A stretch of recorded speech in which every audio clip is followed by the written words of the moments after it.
Welcome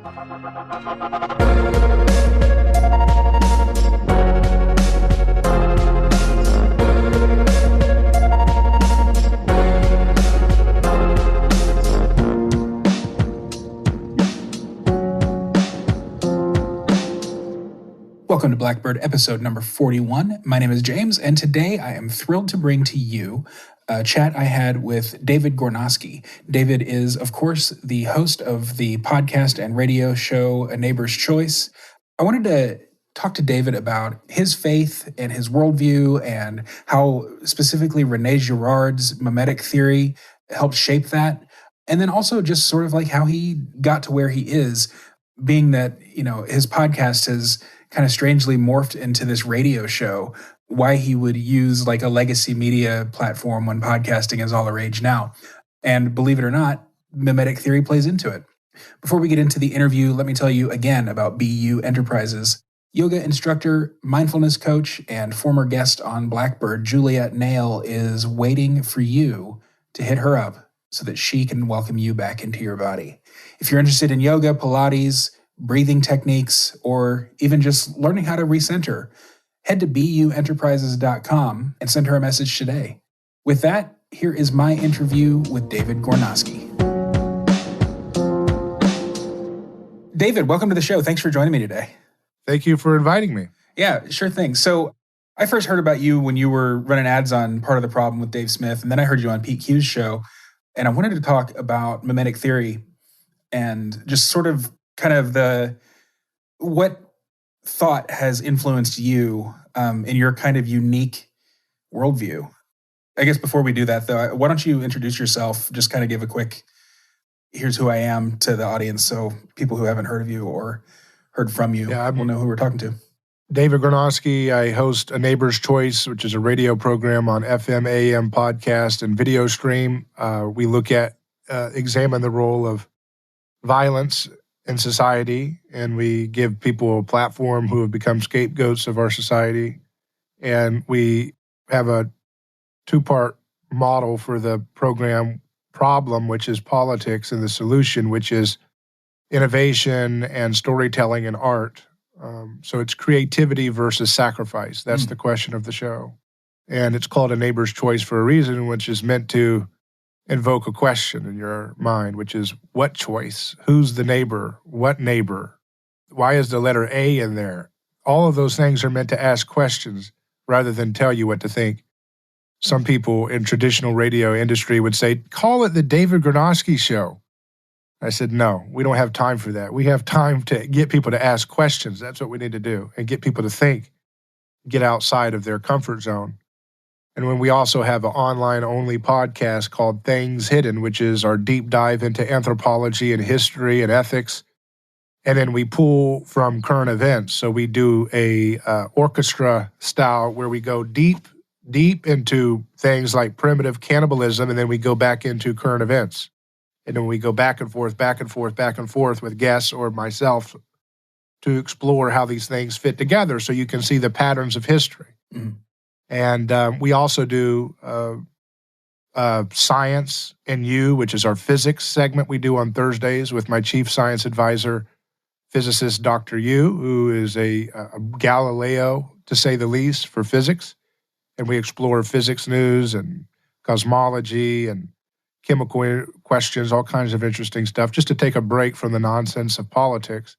Then we do health and nutrition interviews. I've been doing a lot with Tucker Goodrich, who is an expert on seed oils and how problematic vegetable oils and the consumption of them are for our so-called diseases of civilization, which are the chronic diseases that Western societies are plagued by on an epidemic level. So yeah, those are some of the major components of my media work. I also do films. I have a Things Hidden film series where I do more of a deep dive conversation in a film setting. And then we do, I do articles as well. And all of that's on anneighborschoice.com. Awesome. I don't think I had seen any of the films. That's definitely something that I'll have to dig into after this. I find you super fascinating. And you do all of this from a distinctly Christian underpinning, right? Yes. But see, that word Christian is confusing for people. Yeah. But, it doesn't come across as preachy or religious. It's more like I don't know, like anthropological, I guess, is really the only way to describe it. It's Christian humanism almost. Right. And that's one of the things that we want to do is to, it's funny, when you do public media, people tend to try to find a niche or a silo that they want to stick into, right? So that's probably, if I had picked, I've just explained physics, nutrition, anthropology. I mean, that's a mishmash on the surface, right? But for me, I'm using Christianity as a kind of framework of thinking, of a kind of an epistemology, if you will, for how do we process all these different fields of knowledge, right? And so it's one of those things where we're trying to reach the average Joe on radio, because when you're talking to people on radio, you're talking to people who don't know anything about your prior assumptions. And when you do a podcast, you're preaching to the choir, right? People who find your podcast, they find it because they search for keywords that the Blackbird podcast is known for. Yeah. Whether it's libertarianism or whatever it is that your favorite topics are, they find it. They're already kind of relatively aware of the topic before they engage. With broadcast, you're casting a broad net, and you're going to catch an octopus, you're going to catch a catfish, you're going to catch a bunch of stuff in the midst of it. And so it's always a trick to figure out that the balance between if you're preaching only to the choir, then you're just getting a very fervent fan audience. But if you go for broadcast, you can catch the person who's getting off work, who's an accountant, who's a police officer, who's a teacher, who's a librarian, and they've never even heard of any of the things that we're talking about. And now you get to kind of talk to the mainstream. And that's why I've spent so much time. Like if I had spent all my attention online and just separated my focus, cut my interest in radio off, it would have been a lot easier for me to just narrow in on the online podcast world. But it's important, I believe, for my message to be able to engage the mainstream. So you just celebrated your 3rd anniversary on the air, right? On FM and AM, yeah. So I've been doing the podcast before that. I kind of started off as a podcast, and then I transitioned to a broadcast, and then I kind of put the broadcast on the podcast. It's all confusing, but no, I like it. So how did you get into radio from the podcasting realm? Did you just fill out a job application? I can't imagine that's how a new radio show starts. No, we kind of approached it like a startup. Like we're going to jump in and create a team and a project and a whole, plan to engage. And the reason why is, again, you got to understand mimetic theory. You have to look for the contrarian bet, not just because it's contrarian, but if everybody's running into podcasts, right? So I'm 32. How many millions of people are 32-year-old males doing a podcast? There's a lot. Yeah. Maybe 1 million? Who knows, right? Well, at least every libertarian in America, so. Right. But then you think about okay, well, how many 32-year-olds are doing a radio show? And radio is still a market that reaches more people than television does. But it's a kind of, because it's old, it has a redheaded stepchild effect to the consumer. Because it's an older medium. You remember they were singing about video killed the radio star back in the 80s. Yeah. So it's been passé for a long time because of its oldness. And we are a culture that's all about the latest tech, especially when it comes to media. And so, I just saw it as an underappreciated medium that people assume, well, that's what only old people listen to. And I challenged that and I said, perhaps the only old people listen to it because only old people are talking on those mediums primarily, right? Primarily baby boomer and older hosts are the ones that dominate the different stations around the country. So if you bring in a new voice with new ideas or relevant ideas for a newer generation, then the younger generation will show up on radio too. And think about it, for example, when you listen on radio, you can be in the comfort of your car knowing that somebody's not monitoring your content. Isn't that a nice feeling? It's an old throwback feeling that we don't even remember anymore for those who are stuck in the digital ecosystem. I mean, everything you do, if you find a podcast through Google, Google's monitoring what you've looked at. And so you can't enjoy your Britney Spears fan club podcast because, somebody's already figured out a way to record your guilty pleasure and use it for your, marketing purposes that they have in mind. That's the same thing for Facebook and all these different places. So it's nice to have a media where you can hit the button on your car and you can listen to whatever you want without that privacy violation that is inherent in so much of the digital world. I know there are ways to get around that, but I think that's important. I also think it's important to have decentralized distribution of media, which radio stations still provide, a kind of decentralized node network that you can get through. But it's a difficult market to get through because it's heavily regulated, which makes the consolidation of stations in the hands of a few giant corporations. And because there's heavy regulation, it's hard to get into the market. It's hard to acquire a station. There's all these regulations you have to put in place to kind of keep people out. And what that does is it creates a kind of quasi-government malaise to the industry where they don't want to be nimble. They don't want to be innovative. So all the innovation is going into the world of, the Silicon Valley apps and podcasts and things like that. That's where so-called smart money dumps all of its money into. But if you go right up the middle into that older market, I believe there's a way to stand out in a sea of sameness, right? Which is important when you're developing a product. So if everybody's trying to imitate Rush Limbaugh because they're still stuck on a kind of stagnant market model, Rush Limbaugh was very talented, but people just do kind of imitation. Like, I am Rush Limbaugh, but for younger people, or I'm Rush. And it's like, come on, that's a market ripe for disruption, in my opinion. You see, your show, I mean, it sounds like it's straight out of the 70s or 80s. It's really kind of neat. Like, you've got like the synth music, and it sounds like a radio show from like the pre-irony age, if that makes sense. What do you mean by the pre-irony age versus our age today? I like to think of like the late 90s, like maybe the Wachowskis or something like that, as inventing irony as we know it today. There's nothing earnest anymore.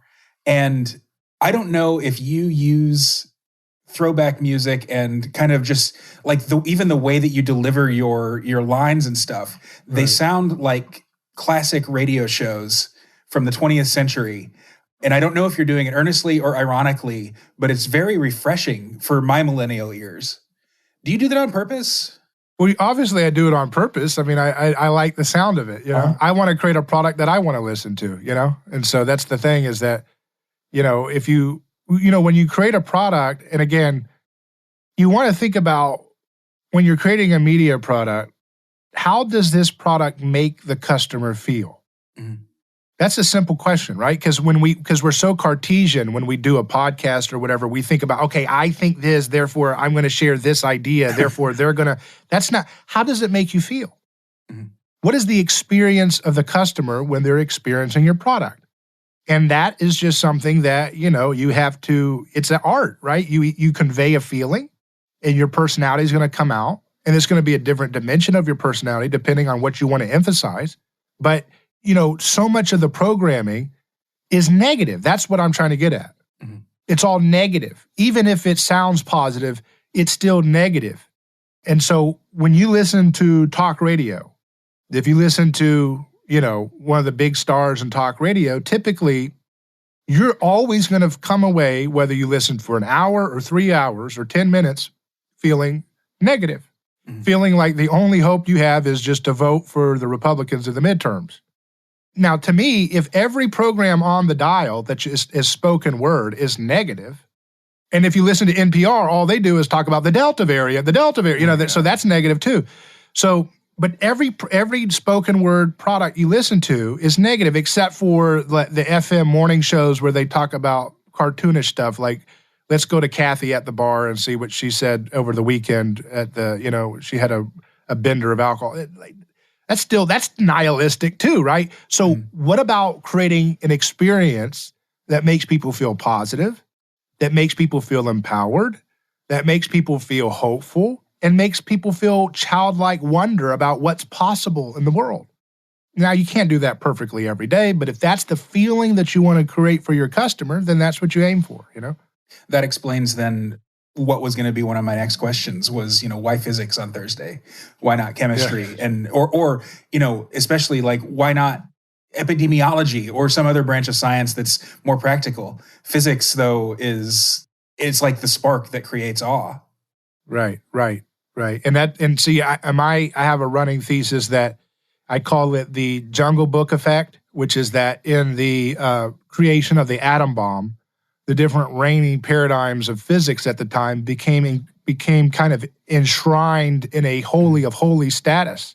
Yep. Basically, whatever was the dominant paradigm, they just said, okay, well, that's what helped us get the atom bomb. And whoever has the kind of knowledge that can create world-destroying fire rules the kingdom, right? Because the Mowgli effect is he had the fire and the whole kingdom submitted to him because only he could tame the fire and create it.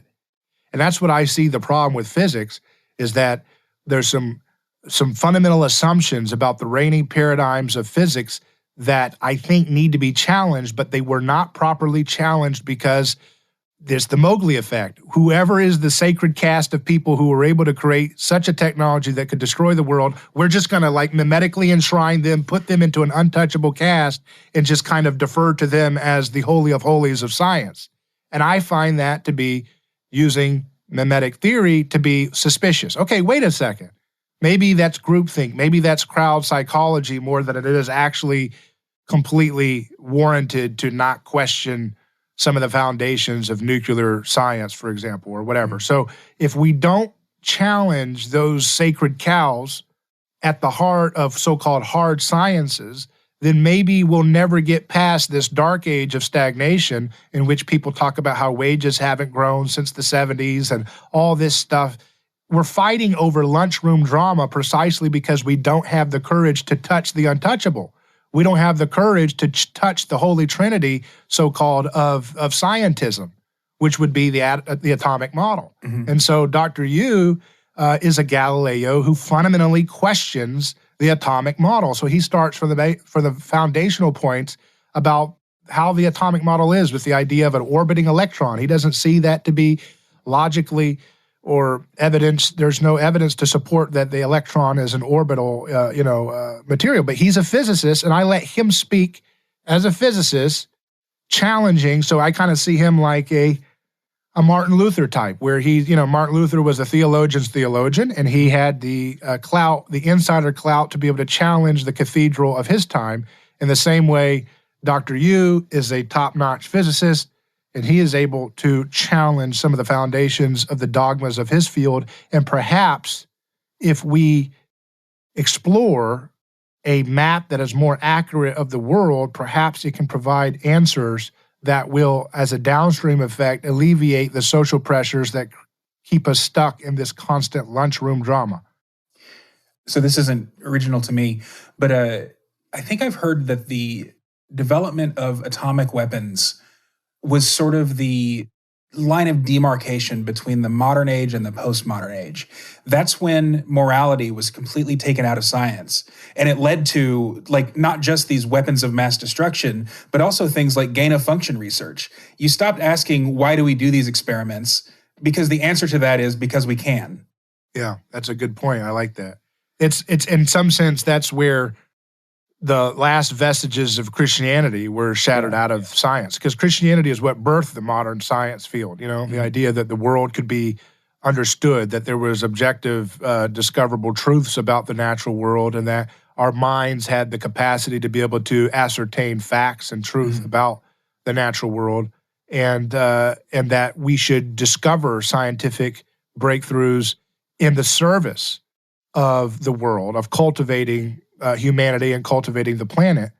And so once you divorce those kind of moral assumptions behind a field like science, what happens, right? You're going to get, like you just said, off the reservation in terms of ethics, right? Yeah. Yeah, and, the complete ignoring of the metaphysical world that, the fact that we dream and have thoughts and have emotions towards one another is proof enough that not everything is observable in the physical universe. Yeah. All of these things are spiritual. Yeah, of course, there's brain chemistry and there's synapses in your nervous system and things like that lead to experiencing these things, but the experience itself is completely metaphysical. Right, right. And that's something, again, that we have a bad definition of religion, and so that's what allowed us to throw out these things that supposedly religion was all about without realizing what we were doing. That I'd take more of a, like a Durkheim approach to the idea of religion being a social binding structure, Mhm. right? So but see, today religion means, we're so Cartesian, we don't even realize that we have these faulty ideas. Like, religion means I think blank, therefore I am, and it means I think fanciful things that can't be proven by science. Yep. That's not what religion ever meant. But as long as you have a erroneous definition of religion, then religion still functions, but it's even worse than ever before because it's designed so that you can't see that it's still functioning, right? That's why everybody says, I follow the science. And I say, what science are you following? You're following political science. That's what you're following. And politics and religion are synonymous, right? So we're right back to where we started from. But we're actually in a worse spot in some ways because we don't have the epistemological humility to recognize that what we are doing is operating in the sacred. We're operating in the sacred when we say, I will trust Fauci, and you put your little yard sign out that you worship Fauci, and it's so stupid. It's so absolutely mind-numbingly stupid, but because we can't have the intellectual integrity to examine our culture because we're caught up in this mimetic blind spot, we're just doing the same stupid thing. But hopefully, maybe all this stuff will be a breakthrough that we can start to look at that, I'm seeing a huge trend of people coming to this realization that religion is more than just the creed and more than just the rituals that people go through. And it is about that binding. I mean, that's what religion means, is, something that binds people together. That's like the root of the word religion, religio in Latin. Certainly religions have creeds and they have worships and they have, moral codes, but more than anything else, it's that binding element. So I guess that's a pretty good transition to, you've mentioned mimetic theory a couple of times, and this is mimetic like miming, not memes, which that's popularly misconstrued together. Yeah.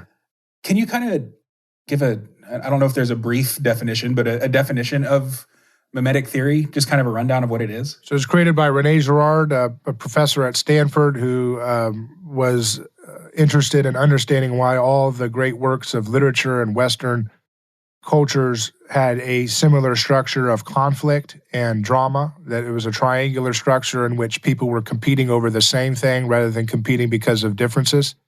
Most of our time, we try to construct meaning behind conflict that we're fighting because of our differences. We're fighting because this race is different from that race, or this country is different from that. In reality, it's actually more the opposite. We're fighting because of how similar we are, the same things that we want to occupy, the same desires, the same statuses. And so what we're doing in desiring is that we're not just desiring in a monkey see, monkey do way. We're desiring what we perceive our neighbors wanting to acquire. From, like, for example, whether it's owning a home. You look at somebody else, you're renting a home, they're owning a home. Well, I'm not going to be quite where I need to be in my being until I own a home. Or whether it's a car, they have a nicer car than I have, a beat up car. Or maybe everybody has nice cars and you see somebody who has a beat up car and you say, well, that sounds like the fashionable thing to do, right? And you see that when you go to farmers market, that these sometimes rich people will put on overalls to make themselves look poor, and then poor people put on suits to make themselves look rich. So people are always copying what they perceive to be the kind of height of status of where they want to go. And usually it's something like the grass is greener on the other side. Because it's different from what I have, it's more attractive than what I have.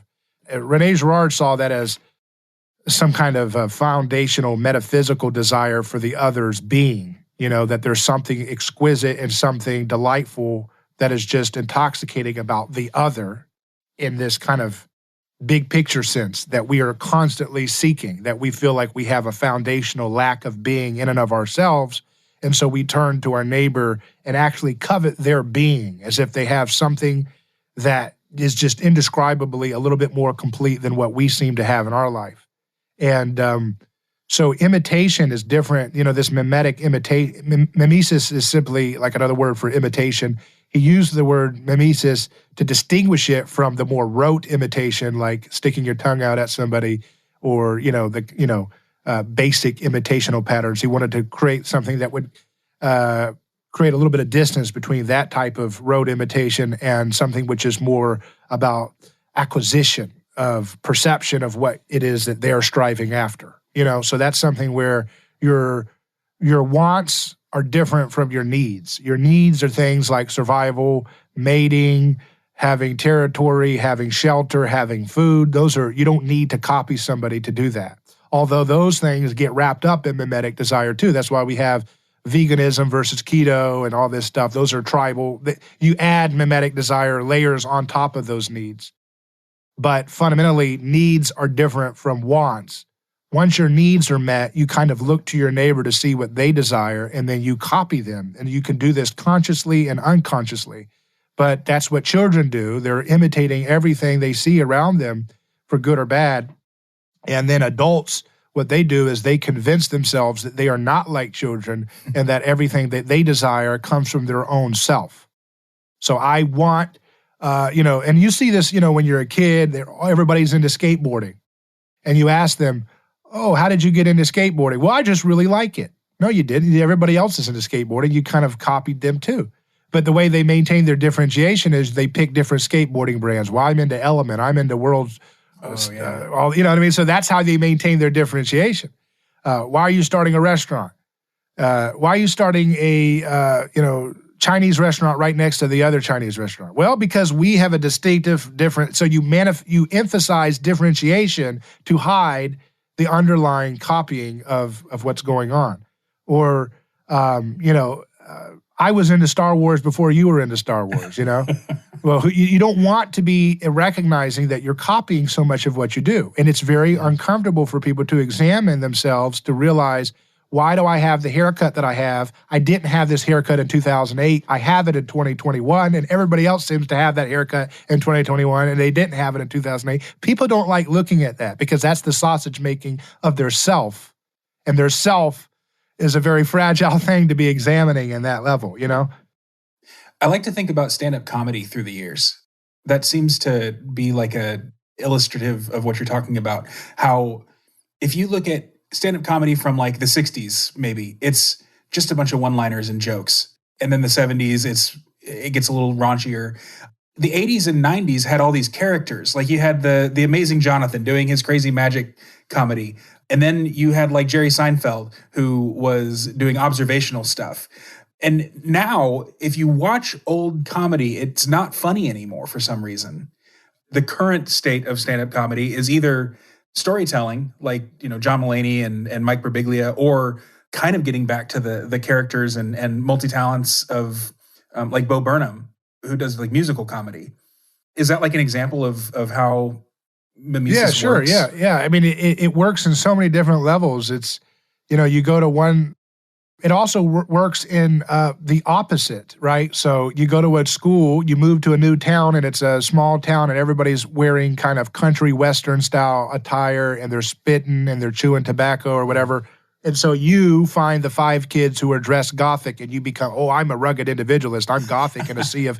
Well, you're doing the opposite of what you see your neighbor doing. So you're still governed by what your neighbor's doing, right? You're still interdivisidual in your desire. You're still interdependent on what your neighbor is desiring to manifest what your desire is, right? Even if it looks on the surface opposite, and that's why contrarianism in and of itself is something to not cherish, because if it becomes just doing the opposite, then, for example, there could be an error in what I've done. Everybody's running into podcasts. I go, oh, I'll go into radio. Well, maybe that's a mimetic blind spot. Maybe it's just doing what the others are not doing, and you shouldn't have done that, because there is wisdom in the herd, right? There is wisdom in the crowd. Mm-hmm. If everybody's running for the exit and you say, no, there's no fire, and you run towards the fire, that was a stupid thing. But see, the herd is a little bit more effective when it comes to those basic survival signals.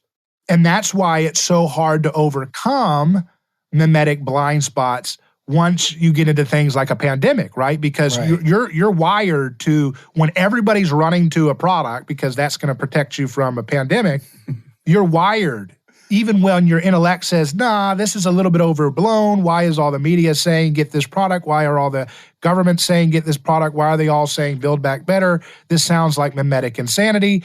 But your programming for herd conformity is very powerful when it comes to life or death things, like where's the fire? Where's the pandemic solution? Where's the, this or that? And that's why it gets a little confusing. So René Girard's mimetic theory has two components. One is to understand the relationships at a kind of micro scale between you and your neighbor. And you covet, and he gets this from the Bible, thou shalt not covet thy neighbor's this, that, or anything else that belongs to thy neighbor. The emphasis is on the neighbor as the model that you're actually coveting. You covet the neighbor's otherness, but those objects that they have or those statuses that they have are tokens of that neighbor's otherness that you perceive that if I have that, it will scratch the itch of the absence of the lack in my being, right? So you look at somebody and say, well, that person's very foolish, but man, they are good at music. I wish I could have that talent. Everything else about them I can't stand, but that's pretty good. I wish I could have that. Or that person is, this or that. And so we kind of select like at a buffet, you're selecting cafeteria food items of, oh, I want this person's that, I want this person's this. And we do this subconsciously. What happens is, of course, the reason why we have so much competition in this world is because in the ancient world, things were very hierarchically structured, right? They were very hierarchical. And so you didn't have a lot of competition between different people's stations. If you were an aristocrat, you were in that lane. If you were a merchant, you were there. If you were a peasant, you were there. If you were a slave, you were there. You didn't have any aspiration of one day I'm going to pursue the Roman dream and become just like the emperor. You didn't have that. Yeah. It was just, this is your job. You're going to sweep the stables. You are here. There is no place for you up here. And in fact, the dramas that people would watch would reinforce that, because when, a tragedy is somebody going out beyond their fated place in the hierarchy and then falling back down into a horrible defeat. That's the idea of fate. Fate is that you can't escape your place in the hierarchy. You cannot escape the gods. You cannot escape those above you. It will all come crashing down. And that's what those tragic dramas were about, which was reinforcing people to stay in their lane. But with Christianity, I'm getting ahead here, but I'm just giving a preview. Mm-hmm. Christianity, in Girard's imagination, broke. I don't think it's imagination. I think it's the historical record. That Christianity disrupted the hierarchy that ancient societies had to maintain and prevent envy from spiraling out of control. And now that's why we're in a state of hyper competition. But what's interesting is the more hyper mimetic we are, the more we protest that we're more individualistic than we've ever been. Because again, we don't want to admit that most of the things that we are doing are, incited into us by our neighbor. Whew, that's heavy. Okay, so you mentioned Christianity. Is it too early to ask about that, or is there more to mimetic theory before we get into? Well, yeah. So you got to wonder. So Girard's why did Christianity? Yeah, why did Christianity break the hierarchy? Right. Yeah, that's the question, right? Because again, or did you want to? No, yeah. Keep going. So if you have a society where everybody is, so imitation is what makes the best of us and also what makes the worst of us, because it's how we great painters were proud of being a total imitator of their master who trained them, or their pianist, or whatever it is. And that's how we make tools. That's how we make modifications to tools. And all of these things, what they turn into conflict when we copy not just positive things, but we start copying negative feelings. So you have you copy your neighbor's envy, and you become reciprocally envious of one another, right? And what that does is that causes bad blood in a society, where the bad blood spills over to everybody else. So let's say you're having a great time, you're doing great, but now there's a famine, and now you're a little stressed out because you don't know if you're going to survive. You don't know if there's enough food for everybody. So now there's a pressure on terms of scarcity, which is going to pressure you to be a little bit more in tension with your neighbor. So if there's less resources to go around, that means if everybody is desiring water and water is plenteous, it's a lot easier to have peace. But if water is scarce or food is scarce, now you're going to come into conflict with your neighbor. Wait a second, I think I'm missing some food. Maybe you stole it. Yeah. And then you start saying, hey, did you see what Bob did? I think Bob's stealing some of our food, our crops. And everybody starts to say, yeah, I think so too. I think Bob is the problem. And then one day Bob says, what are you bothering me about? And they say, see how mean he is? That's confirmation that he is a witch or he's a monster. And Bob, maybe he's a little too tall. Maybe he's a little too fat. Maybe he's a little too short. Maybe he's got a crooked nose. Maybe he came from another community and you guys brought him into the community for years and then now he's acting a little bit weird. He's feeling a little bit suspicious and you start to project onto him the same aggressive accusation that you've been throwing onto him. You see it back at him. You know, he's looking at you like, what's your problem with me? And then you say, see how he is? And before you know it, you start to have this kind of mimetic snowballing effect by which people start to coalesce around the narrative that, yes, Bob is the problem. Bob is stealing our food. He must be a demon. He must be an evil spirit. Whatever it is, he must have displeased the gods because he's got a crooked nose. He's ugly for a reason. You know, he's obese for a reason. He's a freak or he's too small. He must have been cursed by the gods. He must have been cursed by the ancestors. He must have brought a foul spirit from the land from which he came. Whatever it is, it has to be something that kind of makes sense in the time of tension. Yeah. And everybody kind of agrees this person needs to be devoured or purged or killed to alleviate the bad blood, to alleviate the tension. What's actually happening, they don't think that way. It feels that way. It feels good. That's why when you watch Star Wars and the bad guy loses, you feel catharsis when the movie is doing its job. But haven't you noticed the catharsis is going, like you were just saying, comedy is losing, but also catharsis is being waned out of films lately. Did you notice that? Oh, yeah, yeah. Why do you think that is? Everything is stressful. Why do you think that is? How come you don't feel catharsis when the villain is defeated anymore? There's not a clean-cut, man, the devil got thrown down the well, we're good to go. You know, with Darth Vader or the Emperor Palpatine being thrown down the well in that scene. All the heroes are either, on one hand, weak and victims, and because now in a victimhood culture, the victim is the hero. So, you know, it's a female superhero who was down on her luck and, you know, completely discriminated against and so on and so forth until she discovered her superhero powers. Or it's an anti-hero where, you know, the person is hard to sympathize with, even though he or she is the protagonist of the story.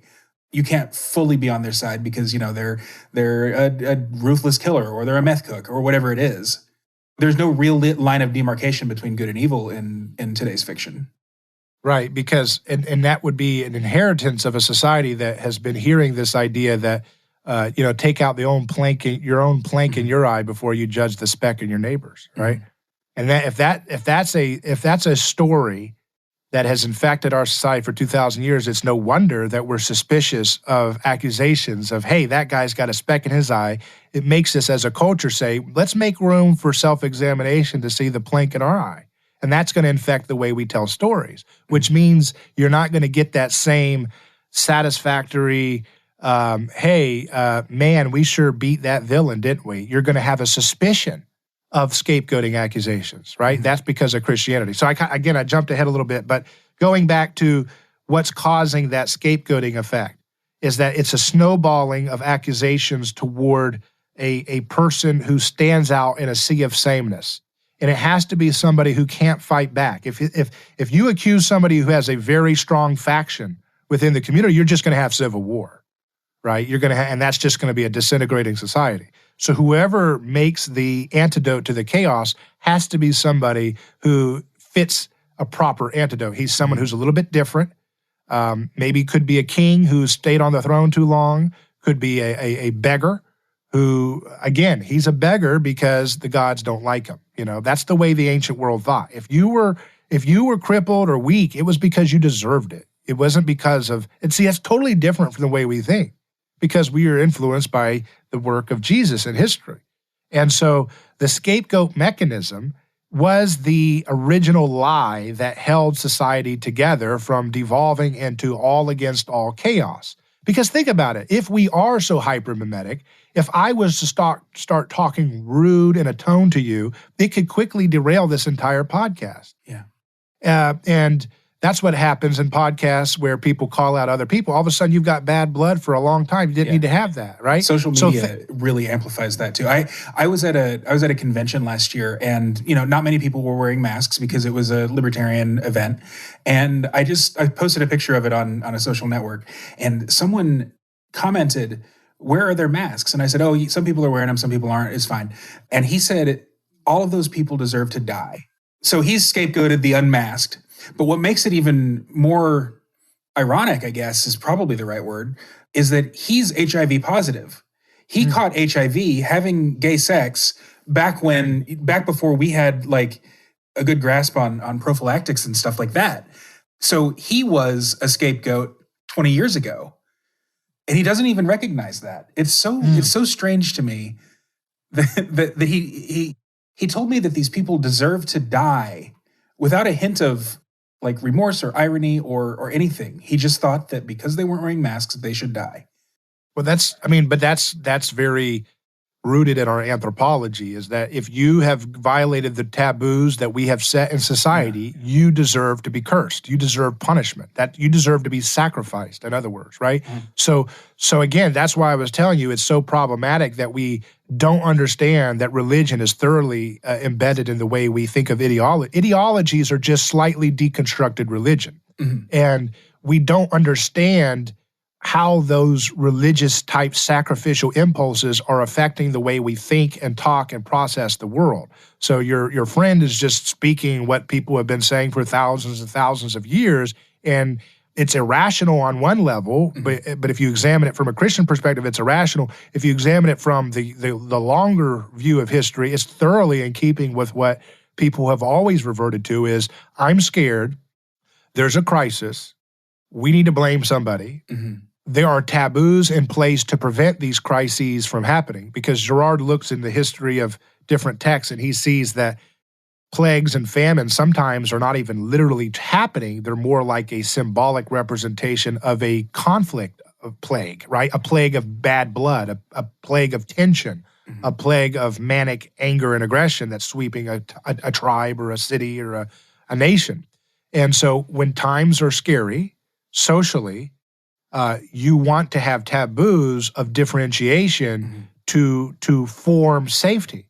And if somebody says, I am not going to follow your taboo or your ritual, you are violating their shared sense of transcendence that we are, again, it's religion. What binds us together is the shared transcendence of X, Y, and Z is what must be done to prevent death. And if you go out of that shared transcendence, you are contaminating the camp. You're contaminating the camp with a different model of desire, which doesn't comport with what everybody else is doing and telling you that your life depends on you doing. And so that's why that person says, well, those people need to die, because he's afraid that if they are allowed to do things differently, he will die. So they need to be sacrificed so that the whole nation is not destroyed. Who said that? Caiaphas, remember? Yeah. Remember Caiaphas, the high priest who led the murder of Jesus? He said, it is better that one man die than the whole nation perish. So it's better that convention of non-mask wearers die than if everybody starts mimicking their no mask, the whole nation will perish. So it's sacrificial logic. I've been calling progressivism, for want of a better term, a religion for years. Yeah. And I've always criticized it because the difference between the progressive religion and, more traditional theist religions is that progressivism doesn't have a means of redemption. Sometimes you're allowed to apologize, but not always, and then be welcomed back into the fold. But if you're one of the people who either doesn't apologize for your transgression or your apology is not accepted, then you're shunned, you're gone. Contrast that with Christianity, where the redemption happened on the cross, and all you have to do is repent and live faithfully. But see, they had repentance in the ancient world too. Yeah. But it was to kill the person, So Right, if you were exactly. torturing a witch, you got a confession out of her, then you could go ahead and kill her, right? You see what I mean? So the confession condemns you too. There is no mercy. Of course, Christians were doing that too because they were still sacrificially addicted to the pagan way of doing things, even though they had it's before Descartes. But again, just to kind of do a little bit of a quick explanation, they had a kind of Cartesian Christianity, but not the foundational substrate of Christianity informing their ethical framework. But it's easy. We can only judge it in light of 2,000 years of trying to imitate Jesus. It's only in the after effect, hundreds of years later, that we have the foresight to say, oh yeah, did you see how they burned that witch? And they said they're a Christian? Well, you're judging Christianity by Jesus's own framework. That's why, for example, that's why America gets, right now, they're trying to scapegoat America as if, America was unique in its sin of slavery. You know what's happening, right? Africa and Asia still practice slavery in many places. Brutal, vicious slavery where slaves are treated like property, like animals, and treated with the most disrespect, horrible things you can imagine. That's still happening in Asia and Africa in 2021. And what do we do in America? We're looking at the plank in our own eye rather than the speck in our neighbors. And it's in the way we psychologically project that, right? So we're still mad at Thomas Jefferson in the 1700s for his slave, but we have no moral outrage about Libyan slave trade or Asian slave trade. Which was allowed by the U.S. government's intervention in Libya. Yeah.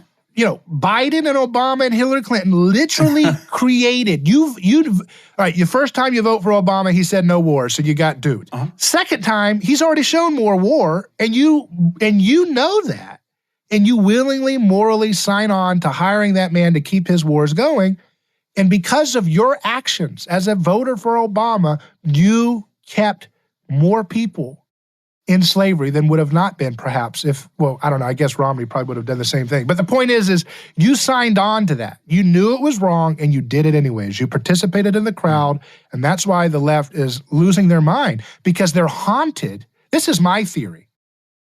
The left is completely haunted by the kind of collective violence that they continually press the button for, to have sacrificial violence. Yeah. And they're haunted by it, so they have to project their guilt onto their neighbor. So they have to say, oh, my neighbor is a right-winger who likes Thomas Jefferson, so he's closer to slavery than I am. No, you actually are, because you voted for a guy who literally created chaos in Libya, and now 2 million people are enslaved in Libya. You did that. That's on you, but they don't want to take responsibility for that. They're haunted by the cross, but they're still trying to scapegoat people so that they don't have to deal with looking in the mirror. Does that make sense? Yeah. So do you think that, like today, we don't need to burn witches and we consider it a barbaric practice. And in the 20th century, the totalitarian regimes needed to lock people into gulags and concentration camps and so forth as their scapegoats. Today, we've got the digital gulag where all that happens to you is you get banned off Twitter and Facebook, and maybe, you can't accept credit cards with Stripe if you've got a business. Do you think that's the extent of this scapegoating ritual that we're going to see, or is it going to become physically violent at some point? Yeah, it's an interesting question, and it's something I think about a lot. I want to go back just for a moment, because I want to emphasize this. Isn't it interesting, though, that the woke left, in emphasizing America's experience with slavery in 2021, and they can't even care one bit for Asia or Africa doing slavery to this day, that assumes a Christianity as their ethic that they want to live by, because they're basically grading on a curve. They're basically saying, wait a second, America, you say you're Christian. You should have never touched slavery. That's what they're doing. They're grading on a curve. You see what I mean? Does that make sense? Yeah. You should have never even had slavery back in the 1800s, 1600s, any of that stuff. And so they're already assuming Christianity as the religion that we should all subscribe to. Even in their critique of the West, in relationship to, they give cultures that were not steeped in Christianity more of a moral pass. Oh, well, yeah, that's something over there. Or they'll say, well, they do slavery because they're imitating the West. Or, they just come up with all kinds of contorted moral insanity because they're haunted by the cross and they don't want to repent of their violence. So here's the thing. The reason why we are losing, see, there are some hierarchical structures that are healthy and there are some that are wrong. Mm-hmm. But both good and bad hierarchies are kind of leveled to chaos when we have a society that has been infected by Christianity but refuses to obey what Jesus says, which is to desire mercy, not sacrifice. Mm-hmm. So here's the whole premise of my show on this level. The longer we continue, we are in, all right, I don't know how to explain. Okay, we are infected by Christianity. And the longer we refuse to do what Jesus said to do, the infection will rip us apart and tear us apart and destroy us in the most insane chaos you can imagine. Mm-hmm. So Christianity is not just good news. It's good or bad news, depending on if you hear the good news of peace, nonviolence, reconciliation, forgiveness, mercy, and you still press the sacrifice button. That sacrifice button does not create unity and catharsis like it did in the ancient world. It creates disunity. It creates chaos. It creates maddening envy. It creates eternal schism. It's like a curse. So the cross is either a blessing or it's a curse. It's ultimately a blessing, but it functionally becomes a curse when a society has had it infecting its sense-making for how long we've had it. Yeah. And it refuses to let go of the sacrificial button. And what we're doing is we're trying to always come up with creative solutions for why we can use sacrifice. For example, Jesus says God desires mercy, not sacrifice. And we say, well, we're going to do mercy via sacrifice. We're going to do universal healthcare by force. We're going to do energy too cheap to meter by force. We're going to do saving people from a pandemic by force, right? Everything's through sacrifice and force are the same thing in this level of looking at it, right? And so that's the message of Christianity is that, the idea is that the scapegoat mechanism was something that humans stumbled onto almost by accident to avoid the chaos of undifferentiated aggression and envy. And that's what we're in right now. We are in that stage of undifferentiated chaos and envy because we are breaking down the hierarchy structures of sacrifice, but we're not going Christian enough. So you can do two things.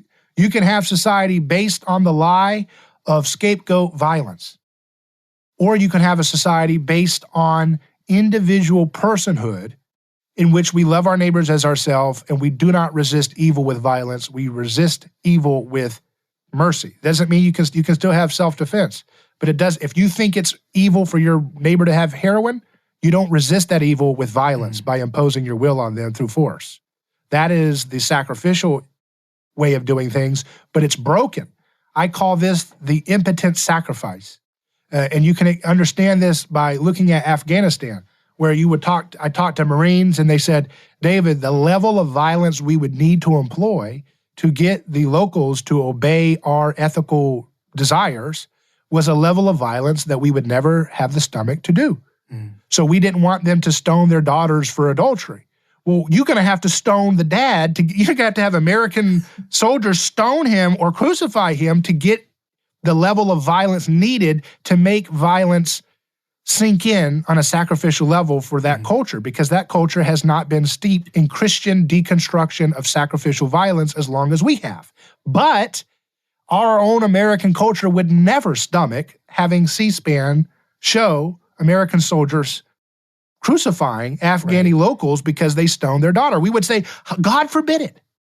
And rightfully so. That's the effect of the cross conquering our sacrificial appetites. But our sacrificial appetites always puts on the guise of victim concern to maintain to fight another day, to live to fight another day.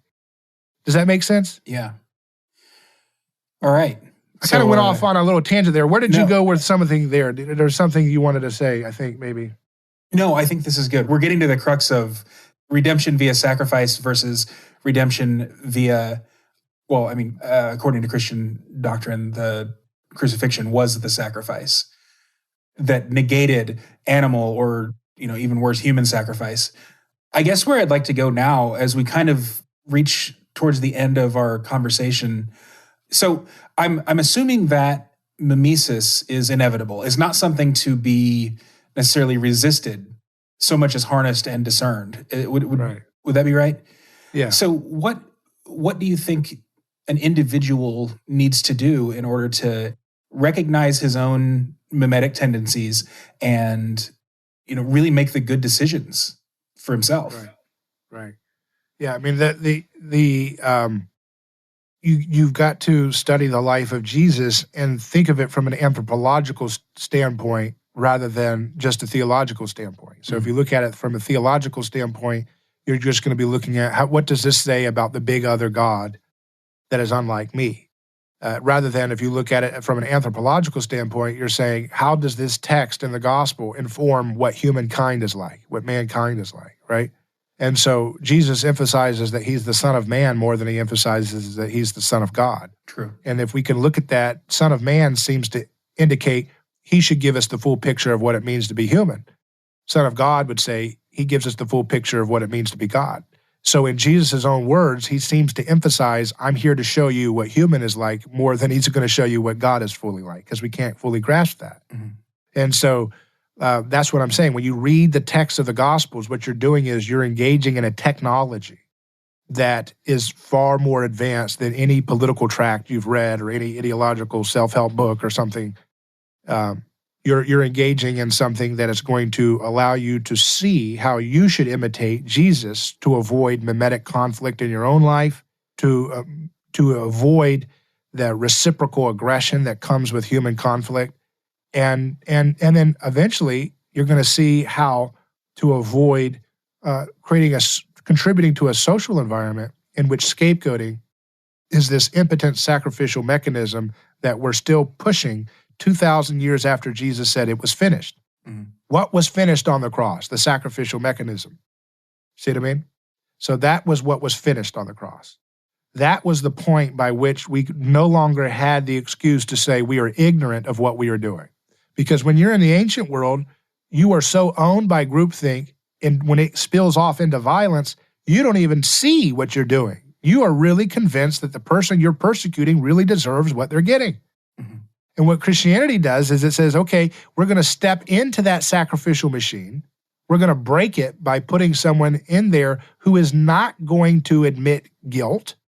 He is going to maintain his innocence, but he's not going to reciprocate the aggression that's bestowed on him. Mm-hmm. So he's not doing any of the options that the world continues to say are our only options.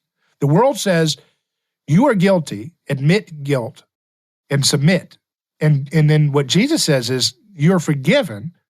I will step into the machine. I'm not going to require you to sacrifice for me. I will self-sacrifice instead of you sacrificing for me. So I will give way rather than you having to be giving way to me. So that is the question of our time. Are we going to practice self-sacrifice or sacrifice of another? Sacrifice of another is ultimately the foundational idea behind political ideology and our culture. And so that's why people say, oh, well, people have adverse effects from this new pharmaceutical product. Well, it's okay because it was in the effort of trying to save the world from the global pandemic, right? Mm-hmm. So it's okay that some are sacrificed if they had adverse effects, even if it's a kid. That's so insane to me, that these kids are dying from some of these adverse effects, young men, I know, 13-year-old or whatever, and oh, it's okay because that was a sacrifice for the greater good. No, that's the ancient world of thinking about things. We have to get rid of that out of our hearts. And it starts by, again, for libertarians, their tendency is to cling to that romantic lie of the self, that their desires are from their own heart and they didn't get it from anybody else, and they're rugged individualists. And what happens with that is that you cannot get liberty by getting hearts and minds to accept some kind of intellectual apparatus in their head. That's not how it works. It's a gut thing. It's a deep passion thing, and it starts with the passions that you're imitating. If you're imitating gurus who are going to lead you back down the lie of of the self, then you'll get trapped in a bunch of choices that are not really going to give you what you thought they were going to give you. But if you imitate Jesus, what Jesus does is he says, love your neighbor as yourself, forgive even your enemy. He washes the feet of those who are lesser talented than him. So why don't we imitate that downward self-sacrificial posture in the way we treat people? That doesn't mean giving in. See, there's a fine line between that, because there's a satanic perversion of that where you say, okay, well, admit guilt. If they call you extra racist because you're white, just say you are, and that's somehow a Christian. No, that's not. That's a satanic perversion of the good stuff, where you are doing. Jesus didn't, when he was persecuted, he didn't say, you're right, I'm bad, come and beat me up, it's okay. He didn't say that. He did not acknowledge their lie. And that's so important, that you don't acknowledge a lie. You don't acknowledge the accusation.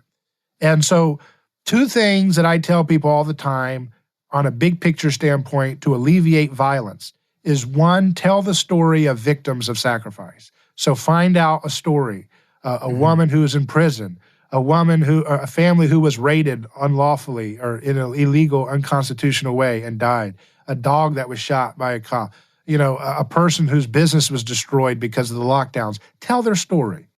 Let their children's voices speak if they want to let their children speak. Let the tears be seen.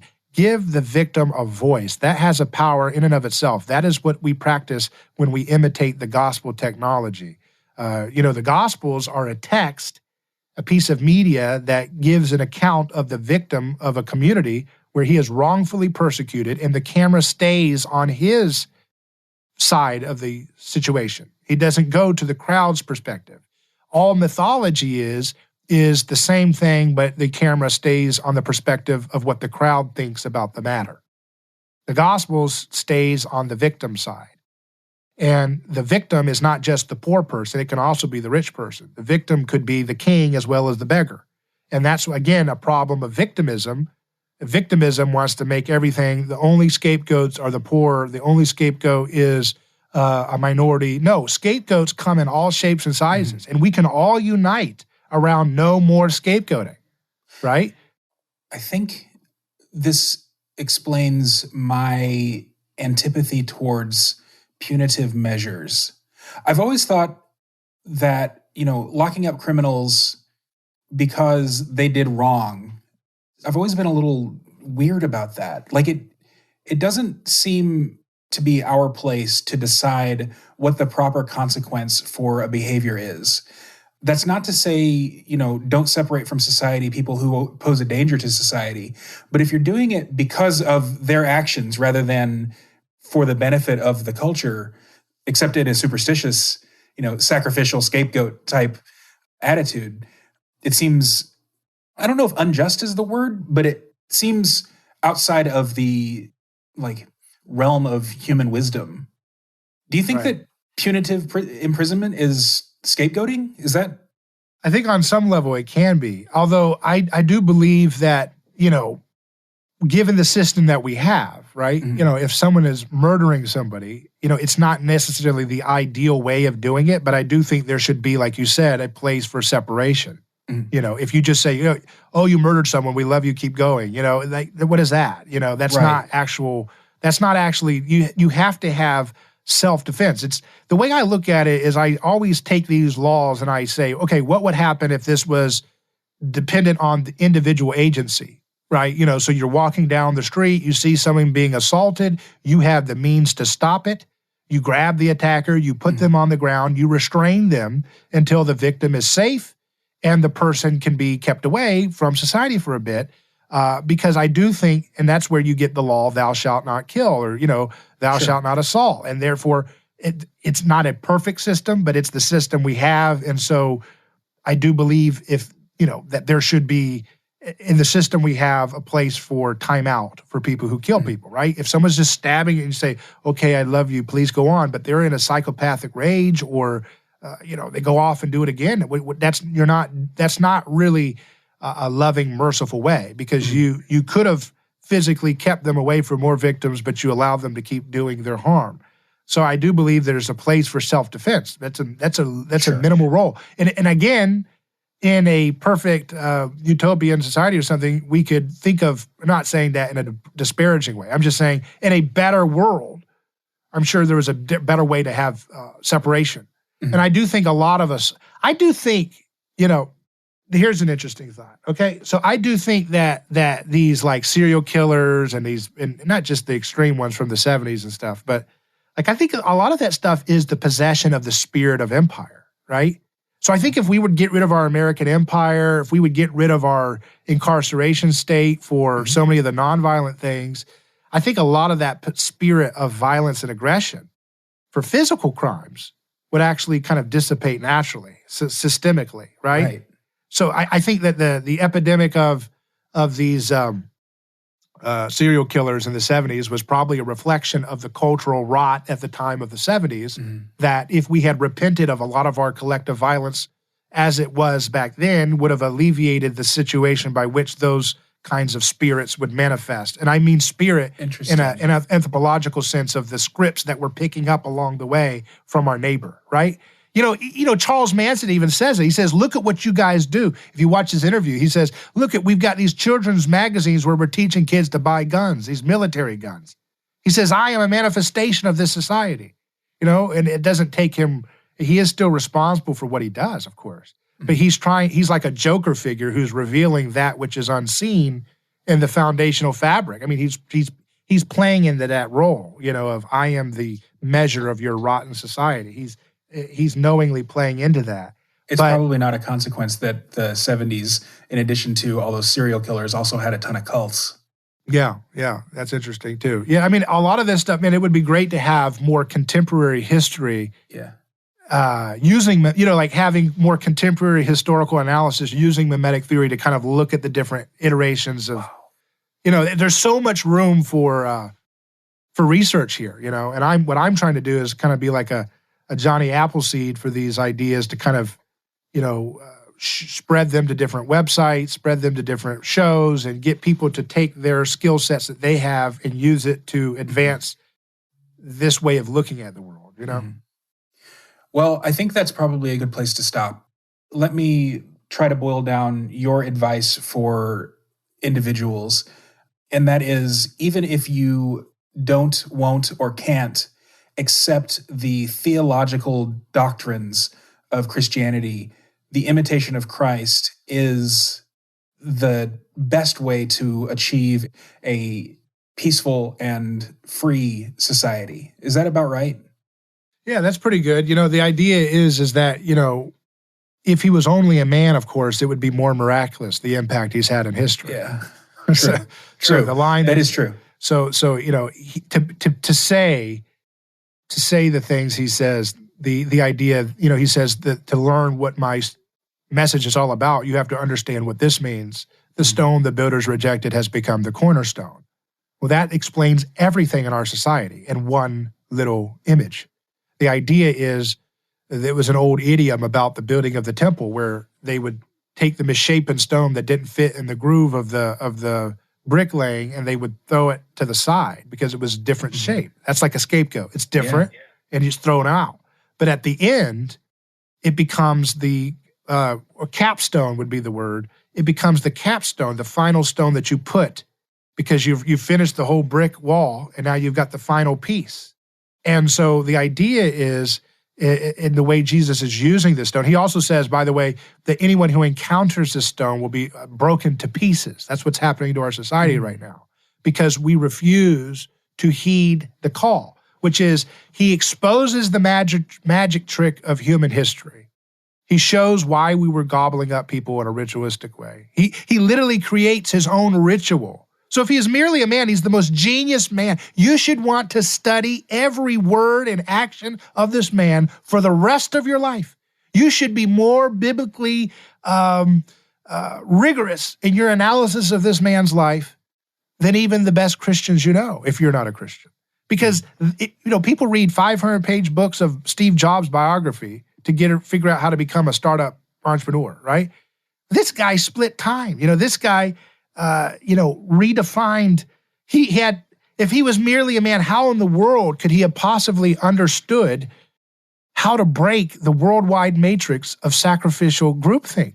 I mean, this idea, I didn't even get into the resurrection. I mean, all these dying and rising gods that you see in mythology, and he does a literal resurrection. All the mythological resurrections create unity. In his historical resurrection, he creates disunity. Just like he said, I have come to bring a sword to cut through the false unity of sacrificial violence. That's exactly what we're inheriting 2,000 years later. So the more we keep pressing for sacrificial violence, the more it will continually tear our society apart and tear ourselves, because we become possessed by the spirit of our age. That's why one of the first, when Jesus goes to a pagan town, he is confronted by a demon-possessed man who calls himself Legion, and he's possessed by the spirit of the Roman imperial way of doing things. And what does Jesus do? He doesn't cast the man out of the community. That's what the pagans do.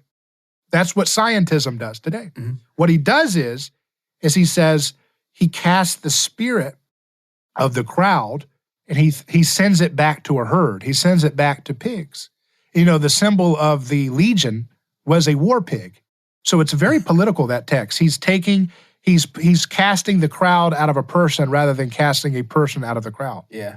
And he's sending it back into a herd of pigs. It's a satire on the Roman Empire, saying this spirit of self-condemnation that this man is trapped in his head, I'm taking it and I'm throwing it to the animals. Mm-hmm. I'm throwing it to the very animal that is the symbol of the legion that had suppressed that whole community to begin with. And so you don't get Roman Empire if you don't have self-hatred. You see? See how it works? As an individual, if you are kept in self-hatred, that's the matrix by which everybody keeps manifesting Roman Empire.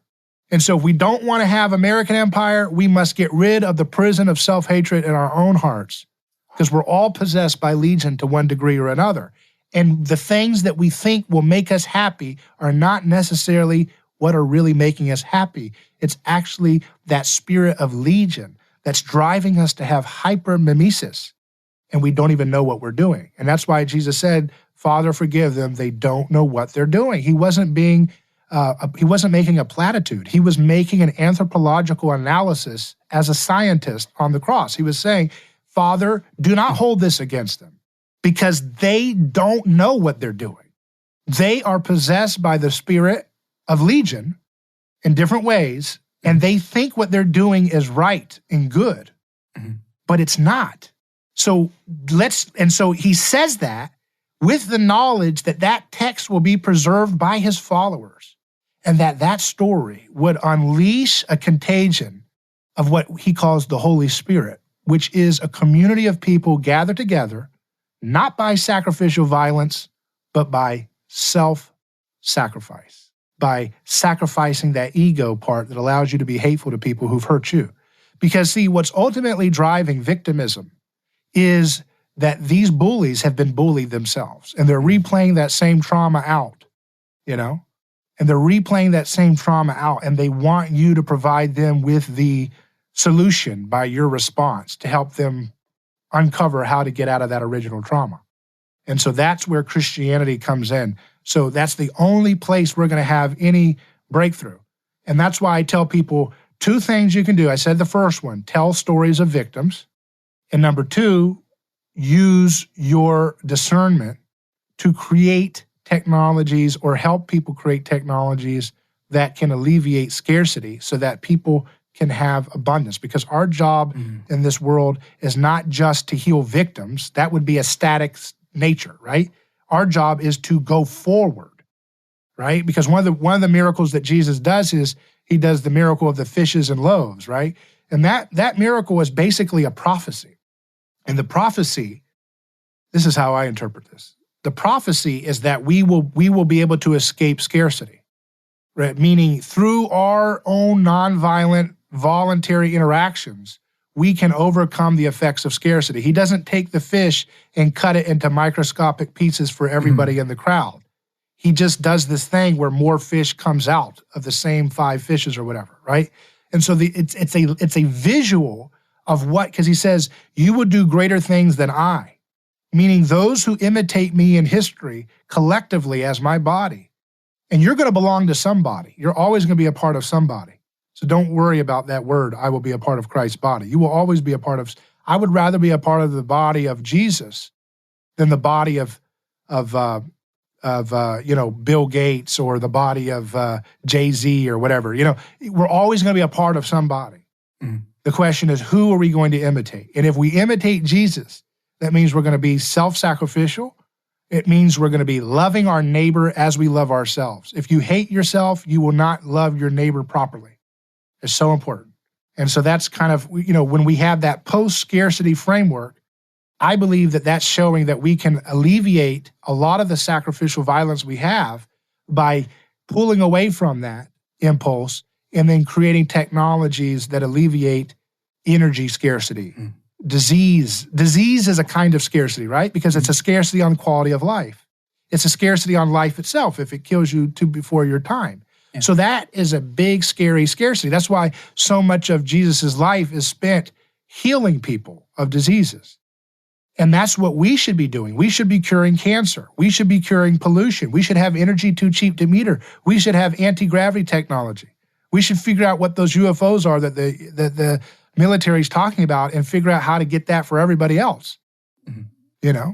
That's what we should be doing. We're not spending our time fighting over who's the most victimized. That's how the system maintains itself, is everybody's fighting over who's the most victimized.